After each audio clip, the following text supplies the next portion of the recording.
Bonjour dixième, voici la vidéo pour unité 5, leçon 7. Et ça, c'est la dernière leçon pour unité 5. Et c'est très vite et très simple, peut-être moins que 10 minutes aujourd'hui. So, on parle de les survols, surveys, OK? Quand on fait les survols, il y a trois choses qui existent. Une marge d'erreur, an error margin, un intervalle de confiance et un niveau de confiance. OK? So, j'allais juste expliquer ce que chacun veut dire. So, par exemple, quelquefois, ça se peut que tu reçois un appel de téléphone et il y a quelqu'un sur l'autre côté qui veut vous demander les questions. You know, what kind of cereal do you eat in the morning? Or do you drive a car? Just random questions, okay? People take surveys and you might get a cold call. Quand on fait ces survols comme ça, on ne peut pas dire que les résultats sont corrects 100%. Parce que ça se peut qu'il y a une personne qui est juste un petit peu bizarre et veut juste donner les réponses incorrectes, just to skew the results. They just want to be silly. So, you know, someone could ask, how many hours a day do you watch TV? And you could say 26 hours, which is impossible. But there's people like that who just like to skew surveys. OK? So, ça, c'est pourquoi il y a une marge d'erreur ou un error margin. OK? So, une marge d'erreur est typiquement écrit comme plus ou moins un pourcentage. OK? So, dans l'exemple ici, on voit ça là. So, quand vous voyez un plus ou moins et un pourcentage, ça, c'est la marge d'erreur. So, we're confident, plus or minus about 5% that these results are correct. Okay? Because 5% of people might be silly. OK. Il y a aussi un intervalle de confiance. OK? Un intervalle de confiance est X plus ou moins la marge d'erreur. OK? Et X, ici, whoops, le X représente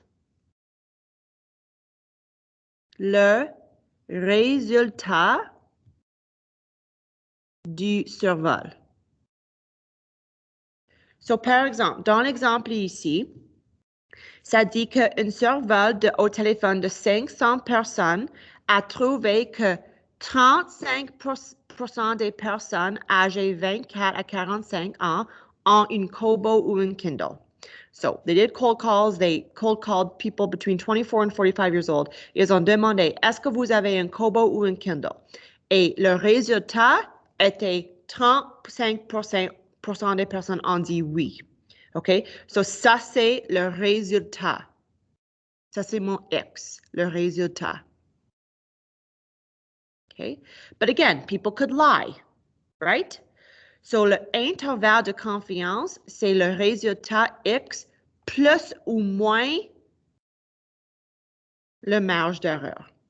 All right? Enfin, le niveau de confiance.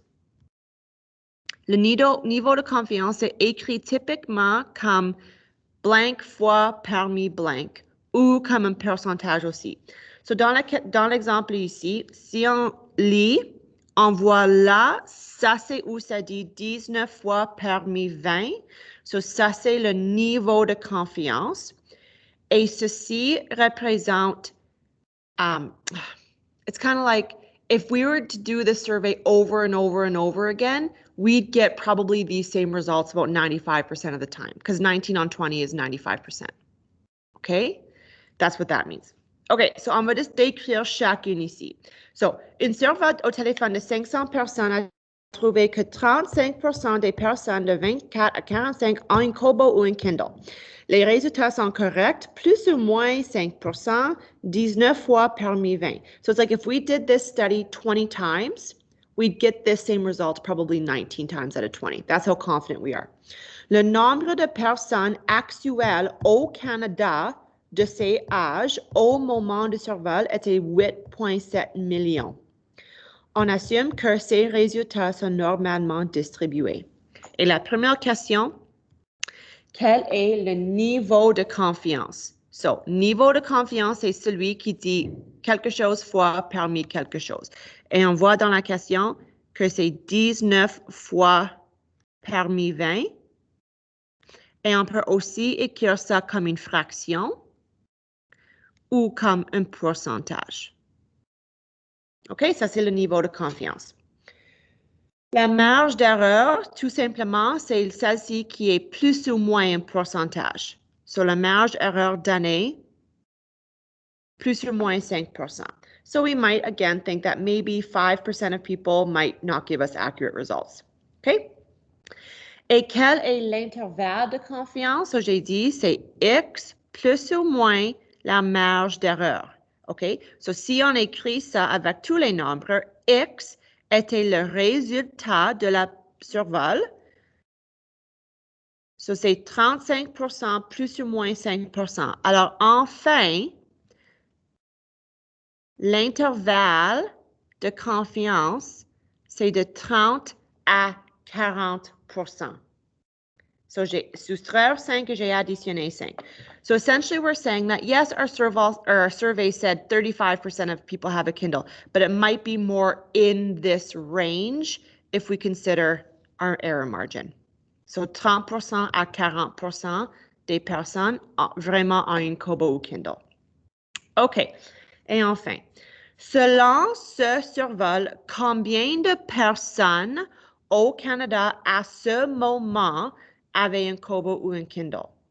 So, la question disait qu'il y avait 8,7 millions de personnes dans le groupe de 24 à 45 ans.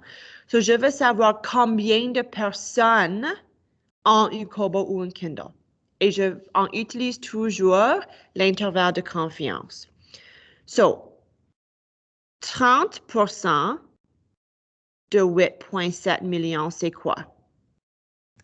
Jusqu'à 40% de 8,7 millions de personnes, c'est quoi? OK? So, pour 30%, c'est juste 0,30. On change à une décimale fois 8,7 millions. Et on voit que ça, c'est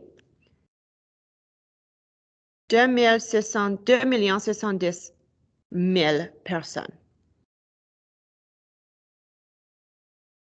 So that's the low end. OK? Et on fait exactement la même chose avec 40. So 0,4 fois 8,7 millions. OK? Si tu ne sais pas ce numéro, c'est comme ça. Et quand tu trouves la réponse, on voit que c'est 3 480 000. So, enfin, on peut dire, si on inclut la marge d'erreur et on reçoit l'intervalle de 30 à 40, on sait que entre 2 610 personnes et 3 480 000 personnes ont ou Kobo ou Kindle. Et ça, c'est tout. Ça, c'est la leçon. So, en général, un survol est plus précis si on survole plus de personnes. If we only survey 3 people, we're not going to get great results. OK? Mais le plus de personnes qu'on demande, les résultats vont être plus précis. Plus de personnes dans le survol donne une marge d'erreur plus petite. We want a small error margin. We don't want a big error margin, then our results aren't going to be very reliable. On veut un intervalle de confiance plus petite. OK? So that's this here. 30 à 40, ça c'est assez petit, but I mean, look at 10% had quite a big change in the number of people. Okay? That's quite a difference. That's almost a million more people. Okay? So, on veut un intervalle de confiance plus petit et on veut un niveau de confiance plus grand. So, le niveau de confiance était celui-ci. So remember, this is like saying if we were to do this survey 20 times, we'd get the same results about 19 times. That's quite good. If we did this survey 20 times and we could say, oh, maybe only 10 times we get the same results, well, then we only have a niveau de confiance of 50%. We'd only be about 50% confident in our results. That's not very good. Okay? So on veut un niveau de confiance très, très grand pour qu'on sait que le survol est plus précis. Et ça, c'est tout. So, le devoir est une feuille. Je vais vous donner la feuille déjà. bonne chance.